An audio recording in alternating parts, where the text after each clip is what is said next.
परमेश्वराच्या गौरवशाली नावामध्ये प्रगटीकरणाचं शिक्षण घेणाऱ्या प्रत्येकांचे मी पास्टर अमर कुमार दिवे स्वागत करत आहे. आज परत एकदा परमेश्वराच्या पवित्र चरणापाशी येण्याची देवाने आपल्याला संधी दिली. कालच्या संदेशात आपण पाहिलं की जे लोक येशूच्या गुप्त आगमनात देवाच्या राज्यात उचलले जातात ते युगानुयुग राज्य करतील आणि त्यांच्या राज्याचा अंत कधीच होणार नाही. तर त्यामधून आपण खूप काही महत्त्वाच्या गोष्टी शिकलो आणि माझा विश्वास आहे की देव आजही तुम्हाला खूप काही महत्त्वाच्या गोष्टी शिकवल्याशिवाय राहणार नाही. आज आपण 2 वचनं बघणार आहोत. प्रगटीकरणाचं पुस्तक अध्याय 22 आणि वचन 6 आणि वचन 7.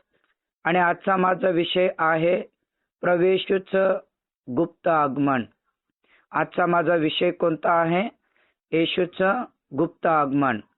तर या ठिकाणी प्रगटी 22 आणि 6 आणि 7 आपण बघतो. नंतर तो मला म्हणाला, ही वचनं विश्वसनीय आणि सत्य आहे आणि संदेष्ट्यांच्या आत्म्यांचा देव जो प्रभू त्याने ज्या गोष्टी लवकर घडून आल्या पाहिजेत त्या गोष्टी आपल्या दासांना कळवण्यासाठी आपल्या दूताला पाठवले आहे. पहा, मी लवकर येतो. आणि या पुस्तकातील वचने पाळणारा हा धन्य आहेत. परमेश्वर या लहानशा वचनातून आम्हा प्रत्येकांना आशीर्वादित करो. तर वचन 7 आम्हाला शिकवते की पहा, मी लवकर येतो. आणि या पुस्तकातील वचने जे काळजीपूर्वक पाळतात ते धन्य. धन्य या शब्दाचा अर्थ ते लोक आशीर्वादित आहेत. मग प्रभू येशू ख्रिस्ताचं येणं लवकर आहे आणि पुस्तकात पवित्र शास्त्रात लिहिलेले वचन पाळणारे, ऐकणारे आणि त्याप्रमाणे जीवन जगणारे जे लोक आहेत ते धन्य लोक आहेत. का? कारण वचन 6 सांगते की ही वचने विश्वसनीय आहे आणि ती सत्य आहे. संदेष्ट्यांच्या आत्म्याचा देव या सगळ्या गोष्टी लवकर घडून आणणार आहे. कारण परमेश्वराचा आत्मा जुन्या करारामध्ये राजांवर येत होता, याजकांवर येत होता आणि संदेष्ट्यांवर येत होता. राजांवर जेव्हा आत्मा येत होता तेव्हा ते राज्य चालवायचे. संदेष्ट्यांवर जेव्हा देवाचा आत्मा यायचा तेव्हा ते देवाचं वचन इतरांना सांगायचे. आणि याजकांवर जेव्हा यायचा तेव्हा याजक देवाची सेवा मनापासून करत होता. तर ही जे देवाची वचनं आहेत ती विश्वसनीय आहेत, ती सत्य आहे आणि संदेष्ट्यांचा आत्म्यांचा देव या सगळ्या गोष्टी घडून आणणार आहेत. आणि म्हणून जो व्यक्ती या देवाचं वचन काळजीपूर्वक पाळतो तो आशीर्वादित आहे. कारण प्रभू येशू ख्रिस्ताचं येणं हे लवकर आहे. तर अनेक ठिकाणी लवकर लवकर, पहा मी लवकर येतो, पहा मी चोरासारखा येतो, पहा मी अचानक येतो, पहा मी अकस्मात येतो, पहा मी घर धन्याप्रमाणे येतो. तर या सगळ्या गोष्टी आतापर्यंत आपण पाहत आहोत, आतापर्यंत आपण ऐकत आहोत. तरी पण कित्येक लोकांना काय वाटते की कितीतरी वर्षापासून आम्ही ऐकत आहे की येशू येत आहे, येशू येत आहे आणि अजूनही आलेला नाही. तर प्रियांनो, एक गोष्ट तुम्ही लक्षात ठेवा की एक दिवस येशूसाठी 1000 वर्षासारखा आहे आणि 1000 वर्ष एक दिवसासारखे आहेत. आणि म्हणून तो कोणत्या प्रसंगी आणि कोणत्या वेळेस तो येईल याची गॅरंटी नाही. परंतु संदेष्ट्यांच्या आत्म्यांचा जो देव आहे, ज्याने संदेष्ट्यांच्या आत्म्याच्या द्वारे जे पवित्र शास्त्राची लिखापडी केली, जे पवित्र शास्त्राच्या वचनातून तुम्हाला आणि मला बोध केला, आणि तो वचन 7 मध्ये म्हणतो की पहा मी लवकर येतो. आणि जो व्यक्ती या संदेशाचे वचन काळजीपूर्वक ऐकतो तो व्यक्ती मात्र आशीर्वादितच आहे. आणि तुम्हाला माहिती आहे की आशीर्वादित लोक, मत्तई 25 आणि वचन 41, की आशीर्वादित लोकांनाच स्वर्गाच्या राज्यात प्रवेश आहे. शापित लोकांसाठी तर अनंत काळाचं नरक आहे, जे देवाने सिद्ध केलेलं आहे. आणि म्हणून परमेश्वर त्याच्या लोकांना घ्यायला येणार आहे आणि त्याचे लोक जागृत असावं, देवाच्या वचनात असावं, देवाच्या सानिध्यात असावं, अशी देवाची इच्छा आहे. कारण देवाचं वचन हे सजीव आहे, सक्रिय आहे आणि कोणते दुधारी तलवारीपेक्षा तीक्ष्ण आहे. कारण आकाश आणि पृथ्वी नाही तशी होईल, पण परमेश्वराच्या मुखातून निघणारं देवाचं जे वचन आहे ते मात्र कधीच, त्याचा काना आणि मात्रा कधीच कमी होणार नाही. मग वचन 7 मध्ये तो म्हणतो, पहा मी लवकर येतो. मग पहा मी लवकर येतो, तर प्रभू येशू ख्रिस्त लवकर येतो याचे काही पुरावे आहेत का आपल्याकडे? आहेत. याचे काही वचन आपल्याकडे आहेत का? आहेत. कारण देव जर म्हणतो की पहा मी लवकर येतो, तर याचा मतलब तो लवकर येतो. मी वारंवार एक गोष्ट तुम्हाला सांगत असतो की 4 भविष्यवाण्यापैकी 3 भविष्यवाण्या प्रभू येशूच्या काय झाल्या? पूर्ण झाल्या. आता जिथं 3 भविष्यवाण्या पूर्ण झाल्या, तिथं 4थी भविष्यवाणी पूर्ण होण्यासाठी वेळ लागणार नाही. तर मग पहिली भविष्यवाणी कोणती जी पूर्ण झालेली आहे? तर ती पहिली भविष्यवाणी आहे प्रभू येशू ख्रिस्ताच्या जन्माची. तर त्यासाठी आपण मत्तई कृत शुभवर्तमान अध्याय 1 आणि वचन 22 ते 24 कडे मी तुमचं लक्ष केंद्रित करीत आहे. मत्तई 1, 22 ते 24. हे सर्व अशासाठी झाले की प्रभूने संदेष्टाच्या द्वारे जे सांगितले होते ते पूर्ण व्हावे. ते असे पहा, कुमारी गर्भवती होईल, तिला पुत्र होईल आणि त्याला इम्मानुएल हे नाव देतील. या नावाचा अर्थ आमच्या बरोबर देव. तेव्हा झोपेतून उठल्यावर त्याने प्रभूच्या दूताने आज्ञा केल्याप्रमाणे केले आणि त्याने आपल्या पत्नीचा काय केला? स्वीकार केलेला आहे. तर येशूच्या जन्माची यशाया संदेष्टाने जे भविष्यवाणी केली होती ती 2025 मध्ये पूर्ण झालेली आहे. आणि जेव्हा यशोपाचं मरियम बरोबर वाग्दान झालं किंवा साखरपुडा झाला आणि त्याने पाहिलं की माझं लग्न होण्याच्या अगोदर, हिच्या बरोबर सहवास होण्या अगोदर ही गर्भवती आहे आणि लोकांच्या समोर तिला बदनाम करणे, तिचा अपमान करणे किंवा तिला दगडमार करून मारून टाकणे हे विचार त्याच्या मनात नव्हते. आणि म्हणून रात्रीच्या वेळेस चुपचाप तिला सोडून देण्याचा विचार यशोपाने आपल्या मनात केला. चुपचाप सोडून देण्याचा विचार त्याच्या मनात असताना रात्रीच्या वेळेस प्रभू परमेश्वराच्या स्वर्गदूताने त्याला दर्शन दिलं आणि काय म्हटलं? यशोपा, दाविदाच्या पुत्रा, मरियेला आपली पत्नी म्हणून अनमान करू नकोस, कारण तिच्या पोटी जे बाळ आहे ते पवित्र आत्म्यापासून आहे आणि तो आपल्या प्रजेला पापाच्या बंधनातून मुक्त करेल. कारण त्यांच्याबद्दल यशाच्या संदेशामध्ये लिहिलेलं आहे की पहा, एक कुमारी गर्भवती होईल, ती एका पुत्रा जन्मास घालेल आणि त्याला इम्मानुएल या नावाचा अर्थ आमच्या सानिध्यात, आमच्या बरोबर देव. तर 2025 वर्षापूर्वी ही पहिली भविष्यवाणी जे आहेत ते पूर्ण झाले आणि इम्मानुएल म्हणजे तुमचा आणि माझा देव, तुमच्या आणि माझ्या बरोबर राहण्यासाठी, तुमची आणि माझी काळजी घेण्यासाठी तो या जगात आलेला आहे. आणि ही पहिली भविष्यवाणी प्रियांनो प्रभू येशू ख्रिस्ताचे पूर्ण झालेले या ठिकाणी आपल्याला दिसत आहे. दुसरी प्रभू येशू ख्रिस्ताची भविष्यवाणी पूर्ण झाली आणि ती म्हणजे येशूच्या मृत्यूची.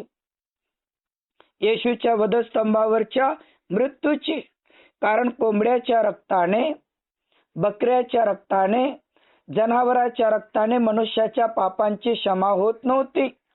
आणि म्हणून एक निष्कलंक रक्त ज्याच्याद्वारे मानवाच्या पापांची क्षमा होईल, त्यासाठी प्रभू येशू ख्रिस्त या जगात एक कोकरा म्हणून आला आणि तो वधस्तंभावर बलिदान झाला. आणि त्याची दुसरी जी भविष्यवाणी आहे ते वधस्तंभावर मृत्यूची पूर्ण झाली. आणि त्यासाठी तुम्ही मार्क अध्याय 15:33 पासून 37 पर्यंत काही परमेश्वराची वचनं आपण काळजीपूर्वक ऐकूया. मार्क 15:33 ते 37. 6व्या तासापासून 9व्या तासापर्यंत देशभर अंधार पडला. पहिल्यांदा पूर्ण देशभर अंधार पडल्या. 9व्या तासाला येशूने मोठ्याने आरोळी मारून बोलला, एलिओ एलीई लमा सबखतनी. या शब्दाचा अर्थ, माझ्या देवा तू माझा त्याग का केलास. तेव्हा जवळ उभे राहणाऱ्यापैकी कित्येक जण हे ऐकून म्हणाले, पहा तो एलियाला हाक मारत आहे. आणि कोणा एकाने धावत जाऊन स्पंज आंब्याने भरला आणि बोरूच्या टोकावर ठेवून त्याला चोखण्यास दिला आणि म्हटले, असू द्या, एलिया याला खाली उतरवायस येतो की काय हे पाहू. मग येशूने मोठी आरोळी मारून आपला प्राण सोडलेला आहे. तर येशू वधस्तंभावर असताना त्याच्या पायामध्ये खिळे आहे, त्याच्या हातामध्ये खिळे आहे, त्याच्या डोक्यामध्ये काट्याचा मुकुट आहे. आणि त्या ठिकाणी तो म्हणत आहे, माझ्या देवा तू माझा त्याग का केलास. आणि अशा परिस्थितीत जे विरोधी लोक होते, ख्रिस्त विरोधक होते, ते हसत होते आणि म्हणत होते की त्याला कोणी पाणी देऊ नका, एलियाला हाक मारतो, एलिया येऊन त्याला वाचवतो की काय. अशा प्रकारचे त्या ठिकाणी टिंगल टवाळी करत होते. परंतु प्रभू येशू ख्रिस्ताने डोक्यामध्ये काट्याचा मुकुट यासाठी घेतला की त्याच्यावर विश्वास ठेवणाऱ्या लोकांच्या डोक्यात कुठल्याही प्रकारचे वाईट विचार येऊ नये. येशूच्या पायात खिळे यासाठी घेतले की येशूवर विश्वास ठेवणारे चुकीच्या मार्गाने चालू नये. येशूच्या हातात खिळे यासाठी त्याने सहन केले की कोणत्याही व्यक्तीने चुकीचं काम करू नये. प्रभू येशूच्या पोटात भाला खुपसण्यात आला यासाठी की देवाच्या लोकांच्या अंतःकरणात कुठल्याही प्रकारचे वाईट विचार येऊ नये. आणि म्हणून पायात खिळे, हातात खिळे, डोक्यात मुकुट, पोटात भाला, या सगळ्या गोष्टीचा आध्यात्मिक अर्थ हाच आहे की आम्ही चालण्यातही पाप करू नये, आम्ही विचार करण्यातही पाप करू नये, आम्ही आमच्या हाताने पाप करू नये आणि आम्ही आमच्या अंतःकरणात कोणत्याच गोष्टी ठेवू नये. आणि असं म्हणत एलिया लमा सबखतनी म्हणून त्याने आपला प्राण दिला. आणि प्रियांनो, वरपासून खालपर्यंतचा जो पडदा आहे तो फाटला, भूमिकंप झाला आणि जे लोक त्या ठिकाणी होते, जे त्याचा विरोध करणारे होते, जे त्याच्याबद्दल उलटसुलट बोलणारे होते, आणि त्यांनी ती परिस्थिती पाहिली आणि त्यांनी खरोखर विश्वास ठेवला की हाच देव आहे. इतिहासात पहिल्यांदा संपूर्ण देशभर अंधार पडलेला आहे. अंधार पडला. त्या ठिकाणी येशूकडे एक प्रकारची वेदना त्याला चालू झाली, कारण संपूर्ण जगाचा पापाचा प्याला प्रभू येशू ख्रिस्ताला पिण्याची वेळ आली. तेव्हा स्वर्गातील पित्याने थोडा वेळ आपली नजर हटवली आणि जशी थोडीशी नजर स्वर्गातील पित्याने हटवली, येशूला वेदना व्हायला चालू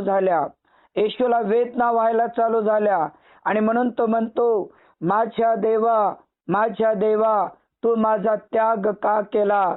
तर परमेश्वराने प्रभू येशूचा त्याग यासाठी केला की जे तुम्ही आणि मी, जे येशूवरती विश्वास ठेवणारे आहोत, योहान 1:12 प्रमाणे तुम्हाला आणि मला देवाच्या राज्यात येण्याची देवाची संतती बनण्याचे आणि देवाचे लेकर बनण्याचा अधिकार मिळावा म्हणून प्रभू परमेश्वराने प्रभू त्याग केला आणि वधस्तंभावरती तो मृत्यू पावला आणि संपूर्ण देशभर अंधार पडला, भूमिकंप झाला, विजा चमकल्या, लोक त्या ठिकाणी घाबरलेत, उठून पळालेत आणि त्यावेळेस त्यांना समजलं की हाच देव आहे. तर ही दुसऱ्या नंबरची भविष्यवाणी प्रभूच्या मृत्यूचे हे पूर्ण झालेले आपल्याला या ठिकाणी दिसत आहे. तिसऱ्या नंबरची भविष्यवाणी आणि ती आहे प्रभू ख्रिस्ताच्या उठण्याची, तिसऱ्या दिवशी उठण्याची. ही जे भविष्यवाणी येशूची आहेत ती मात्र या ठिकाणी पूर्ण झालेले आपल्याला पाहायला मिळतात.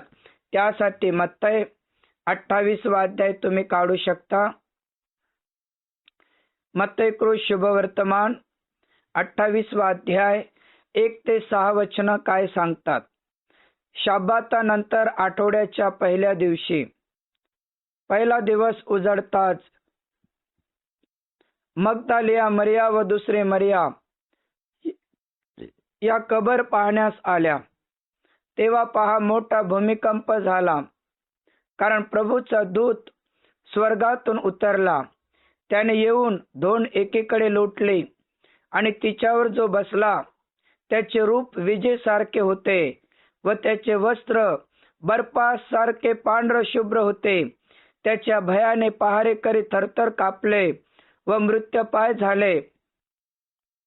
देवदूताने त्या स्त्रियांना म्हटले, तुम्ही भिवू नका.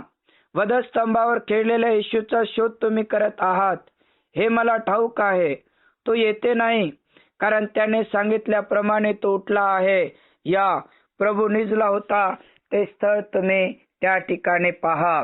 देवबाप या वचनातून आम्हा प्रत्येकांना आशीर्वादित करो. तर शाब्बाताच्या पहिल्या दिवशी म्हणजे रविवार दिवशी अनेक स्त्रिया सुगंधी द्रव्य घेऊन त्या ठिकाणी येशूला लावण्यासाठी गेल्या. बायबल सांगते की तिथे मोठा भूमिकंप झाला आणि एक स्वर्गातून स्वर्गदूत आला आणि त्याने धोंड बाजूला काढली आणि बाजूला काढल्याच्या नंतर त्या स्वर्गदूताचे रूप विजेसारखे होते आणि त्याचे वस्त्र बर्फासारखे होते आणि तिथे जे पहारेकरी होते ते मात्र त्या ठिकाणी थरथर थरथर कापायला लागले. एक प्रश्न मी तुम्हाला विचारतो, कोणीतरी एक जण मला उत्तर द्या. प्रभू येशू ख्रिस्ताचं पुनरुत्थान झाल्याच्या नंतर सगळ्यात पहिले कोणी पाहिलं येशूला?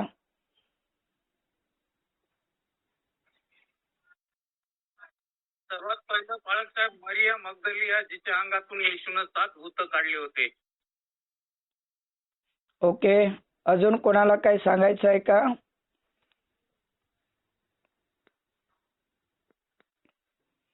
चालेल, ओके. तर या ठिकाणी एक महत्वाची गोष्ट तुम्ही शिकून घ्या की प्रभू येशू ख्रिस्त ज्यावेळेस वधस्तंभावरती बलिदान झाला आणि त्यावेळेस त्याला कबरे ठेवण्यात आलं, तेव्हा पहारेकरी पिलाताकडे गेले आणि काय म्हणाले? तो ठकवणारा ठक म्हणाला की मी तिसऱ्या दिवशी उठेल, तर आम्हाला 3 दिवस पहारा त्या कबरेवरती द्या.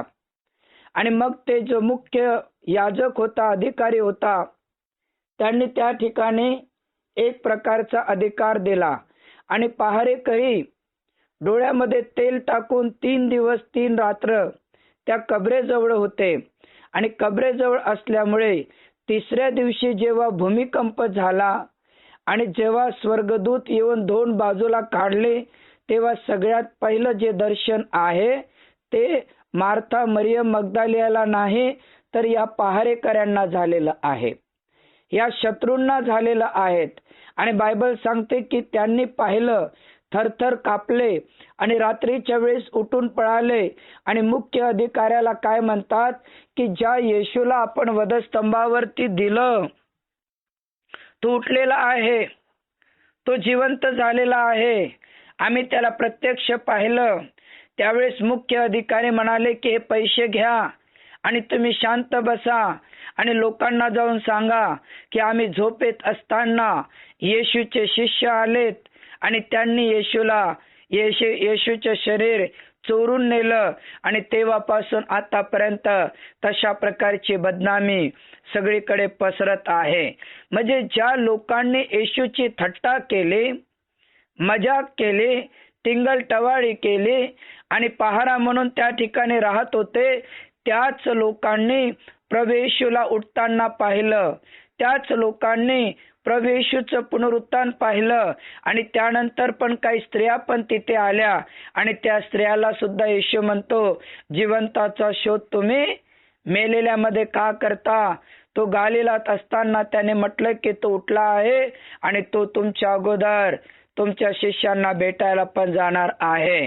तर तिसरी भविष्यवाणी प्रभू येशूचे उठण्याची झालेली आहेत आणि जेवढ्या कबरेमध्ये ठेवलेलं होतं तिथं मोठे पहारेकरी होता आणि तरी कुठली पहारेकर ती कबर आणि कबरेला लावलेले धोंड सुद्धा प्रभू येशू ख्रिस्ताला त्या कबरेत ठेवू शकले नाही. एका क्षणात कबरेवरचा दगड बाजूला निघून तिसऱ्या दिवशी येशू मरणातून उठला आणि त्याने त्या पहारेकरांना दर्शन दिलं, स्त्रियांना दर्शन दिलं, प्रवासी लोकांना दर्शन दिलं, आपल्या 12 शिष्यांना दर्शन दिलं आणि शेवटी अनेक लोकांना दर्शन देऊन तो स्वर्गारोहण झालेला आहे.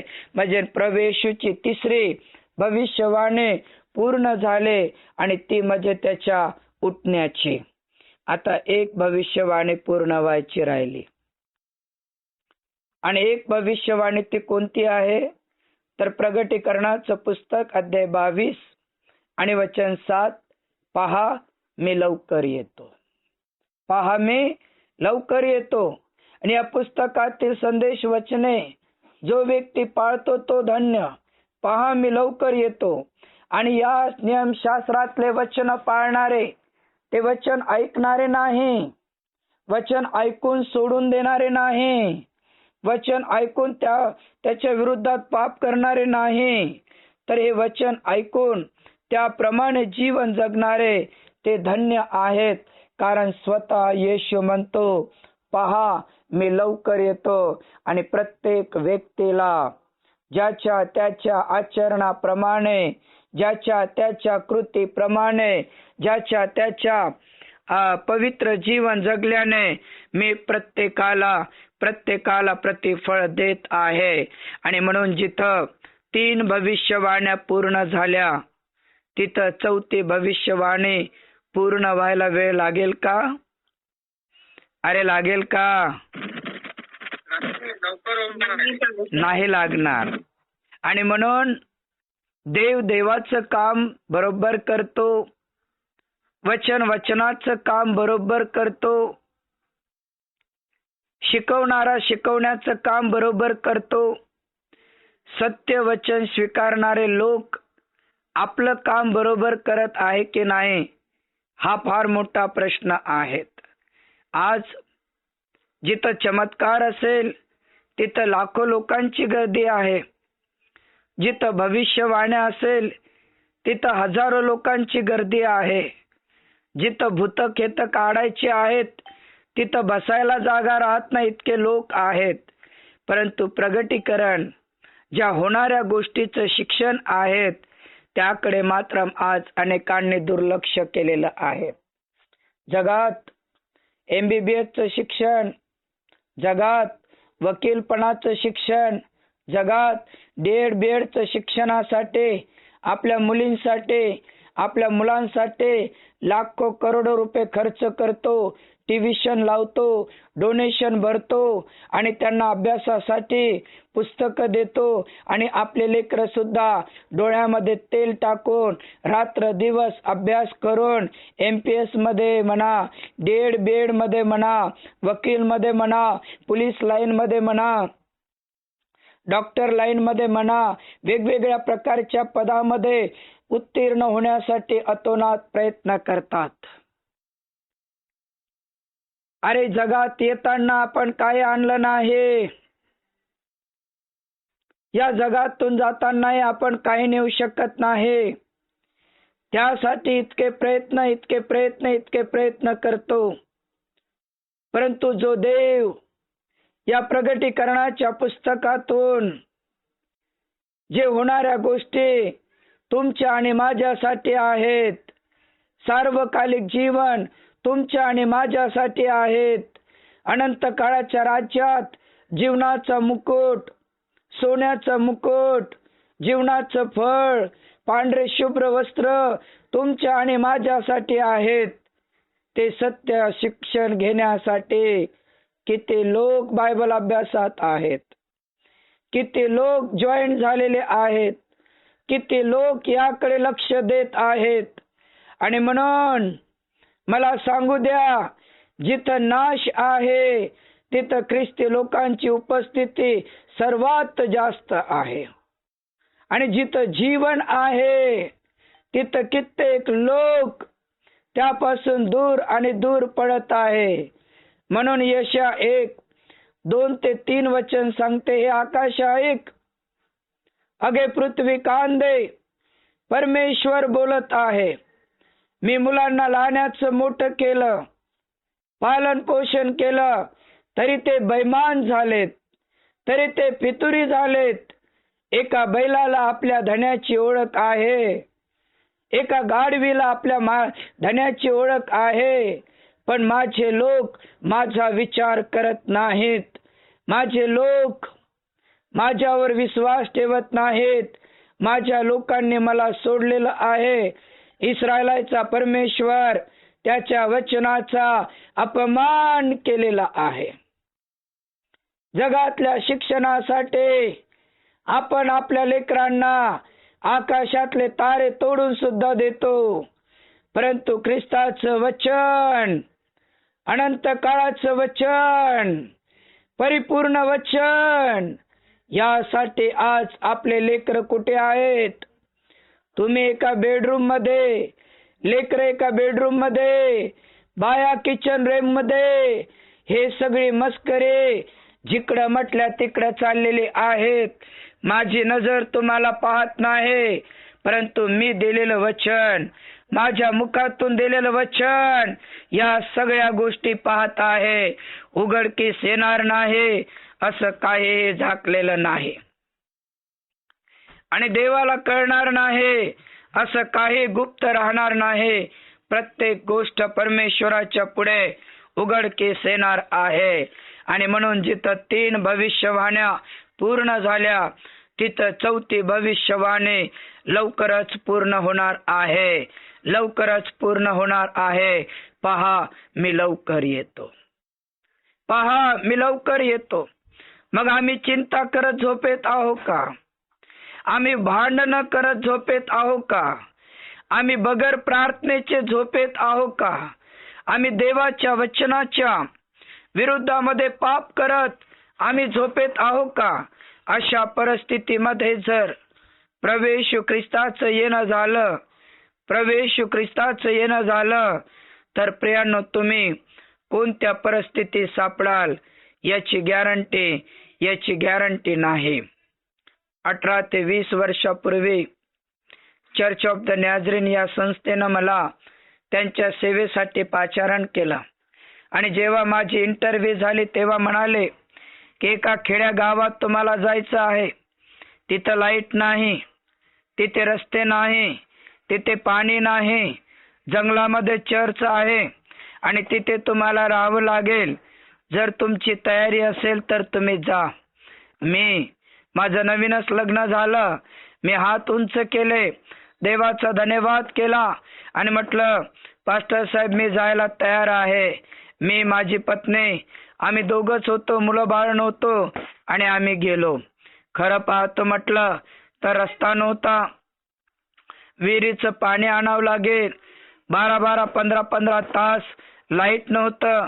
15 ते 16 दरवाजाचं चर्च, तिथंच घर, अवतीभोवती मोठमोठाले काय म्हणतात उसाचे झाड, रात्री यावेळेस कोले, लांडगे, वाघांचा आवाज आरडण्याचा ओरडण्याचा आवाज, अशा परिस्थितीमध्ये आम्ही त्या ठिकाणी राहत होतो. आणि सकाळ झाली की वाड्या वस्तीवरती जाऊन लोकांना सुवार्ता प्रसार करून एक एक एक एक माणूस आम्ही जिवंत देवाकडे वळालो. 8 दिवस झाले, 15 दिवस झाले, 20 दिवस झाले, 1 महिना झाला आणि आम्ही आमची सेवा करत असताना आम्हाला न सांगता अचानक आमचे अधिकारी, ज्यांनी आम्हाला सेवेला पाठवलं, त्यांनी आम्हाला फोन वगैरे न करता अचानक आमचे अधिकारी आलेत आणि अचानक त्यांनी एंट्री मारले. आणि त्यांना पाहून काळजाचं पाणी पाणी झालं, धक्का धक्का झालं. कसे काय बा अचानक आलेत. त्यानंतर गाण्यांची सभा पूर्ण झाली आणि त्यानंतर त्यांनी देवाचं वचन शिकवायला सुरुवात केली. आणि देवाचं वचन शिकवताना त्या ठिकाणी माझ्या मीटिंगमध्ये जवळपास लहान मोठे 75 लोक होते. या अगोदर जिथं जे पाळक तिथं होते, एवढी पब्लिक, एवढे लोक त्यांच्याकडे नव्हते. आणि 75 लोक पाहून, माझी सेवा पाहून ते अतिशय आनंदित झाले आणि आनंदित होऊन शाबासकी देऊन ते निघाले. मला काय सांगायचं की आमचे अधिकारी आम्हाला न सांगता अचानक येऊन आमच्या पुढे उभे झाले. आज आमचा स्वर्गातील बाप, जो तुमचा आणि माझा अधिकारी आहेत, तो तुम्हाला आणि मला न सांगता एक दिवस अचानक आपल्या पुढे येईल. आणि जर आम्ही चिंतेमध्ये, जर आम्ही आळशीपणामध्ये, जर आम्ही आमच्याच अधाशीपणामध्ये जर राहू, तर परमेश्वर आम्हाला सोडेल आणि निघून जाईल. परंतु जर आम्ही प्रार्थनेत जागृत राहू, तत्पर राहू, प्रभू येशूच्या गुप्त आगमनामध्ये जाण्यासाठी आम्ही वाट पाहत राहू, तर परमेश्वर आम्हाला आपल्या बरोबर नेल्याशिवाय राहणार नाही. कारण दोघे बाजीवरती आहे, एक उचलल्या जाईल एक नाही. दोघे दळत आहे, एक उचलल्या जाईल एक नाही. दोघे रानात काम करत आहे, एक उचलल्या जाईल एक नाही. आणि म्हणून प्रियांनो, आपण सर्वच्या सर्व येशूच्या गुप्त आगमनात उचलल्या जावो. कारण जर का आम्ही येशूच्या गुप्त आगमनात उचलल्या गेलो नाही, ख्रिस्त विरोधकाचा काळ अतिशय डेंजर काळ आहे. 7 वर्षाचा काळ, पहिले 3.5 वर्ष पिढीचा काळ आणि त्यानंतरचे 3.5 वर्ष महापिढीचा काळ. त्यानंतर 666चा शिक्का मारेल, पायाखाली तुडवतील, तलवारीने तोडतील, वेगवेगळ्या प्रकारचे हालाचे बेहाल करतील. अशी वेळ तुमच्यावर, अशी वेळ माझ्यावर कधीच येऊ नये. म्हणून प्रियांनो, येशूच्या गुप्त आगमनात उचलल्या जाण्यासाठी आपल्या मनाची तयारी करा. कारण संदेष्ट्यांचा आत्म्याचा देव ज्या गोष्टी घडणार त्या लवकरच घडणार, तो उशीर करणार नाही. प्रत्येक गोष्टी परमेश्वर त्याच्या वेळेनुसार प्रत्येक गोष्ट केल्याशिवाय राहणार नाही. प्रभू या वचनातून आम्हा प्रत्येकांना आशीर्वादित करो.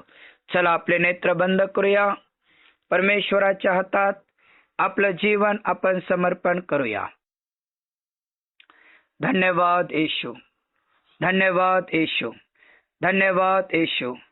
राजाओं के राजा, प्रभु के प्रभु परमेश्वर पित्या, आम्ही मनापासून तुला धन्यवाद देतो. मनापासून देवा, आम्ही तुझी स्तुती आणि प्रशंसा करतो. कारण सूर्याच्या उगवतीपासून मावळीपर्यंत देवा, तुझं नाव हे स्तवनीय आहे.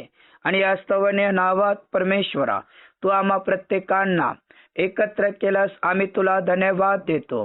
आज आम्ही आमची संपूर्ण चिंता, आज आम्ही आमचा संपूर्ण भार आम्ही देवा तुझ्यावरती टाकत आहे. प्रभू स्तोत्र 123 आणि वचन 2 मध्ये तू म्हटलास, जसं आपल्या दासाचं लक्ष आपल्या धन्याच्या हाताकडे लागलेलं असते, जसं आपल्या दासीचं लक्ष आपल्या धनींच्या हाताकडे लागलेलं असते, तसं आमचं लक्ष जेपर्यंत तू आमच्यावर कृपा करत नाही, तैपर्यंत आमचं लक्ष तुझ्याकडे लागलेलं आहे. प्रभू, आमची चिंता तुला माहिती आहे, आमचे विचार तुला माहिती आहे. बुद्धी आणि कल्पनेच्या पलीकडे प्रभू सर्व प्रश्नाचे उत्तर तू देतोस. आणि म्हणून परमेश्वर बाप्पा, आमच्या प्रत्येक कार्यात अडखळण आणणारे सर्व सैतानी साम्राज्य, दुष्ट आत्म्याचे हरेक प्लान, अंधकाराची हरेक ताकद, प्रवेशूच्या नावात आम्ही देवा या क्षणात दूर करतो. आणि परमेश्वर बाप्पा, येशूच्या नावामध्ये प्रभू मार्ग मोकळे कर. हर्षाचे, आनंदाचे शब्द देवा आमच्या कानी पडू दे, की जेणेकरून आमचे मोडलेले हाड प्रभू परत आनंद आणि उल्हास करतील. हे देवा, आमची मनस्थिती आम्ही तुझ्या पवित्र हातात समर्पण करतो. येशूच्या नावात देव बाप्पा, तू कार्य कर, तू चमत्कार कर देवा, आणि तुझाच गौरव कर. कार्मिका 7 आणि वचन 7 मध्ये तू म्हटलास की मी तर परमेश्वराची मार्ग प्रतीक्षा करेन, मी तर माझ्या देवाची वाट पाहत राहील. माझा देव माझा ऐकेल. परमेश्वरा, तू ऐकणारा देव आहेस, तू प्रार्थनेचं उत्तर देणारा देव आहेस. आम्ही तुझ्या नावाची स्तुती करतो. आज या बायबल अभ्यासात असणारे, गुगल मीट वर जॉईन असणारे, प्रभू व्हॉट्सअपच्या माध्यमातून ऐकणारे, प्रगटीकरण अमर मिनिस्ट्री युट्यूब चॅनल मध्ये ऐकणारे या प्रत्येकावर परमेश्वरा तुझा विपुल आणि मोठा आशीर्वाद तू दे. प्रत्येकाचं रक्षण तू कर, प्रत्येकाचा सांभाळ तू कर, प्रत्येकाच्या सोबत तू राह, आणि तुझ्या नावाची महिमा हालेलुया आमच्या जीवनाद्वारे पूर्ण कर. सर्व मान, महिमा, गौरव आम्ही केवळ तुला आणि तुला देत. प्रार्थना येशूच्या नावात केले बाप्पा, ऐकाने स्वीकार कर. आमेन.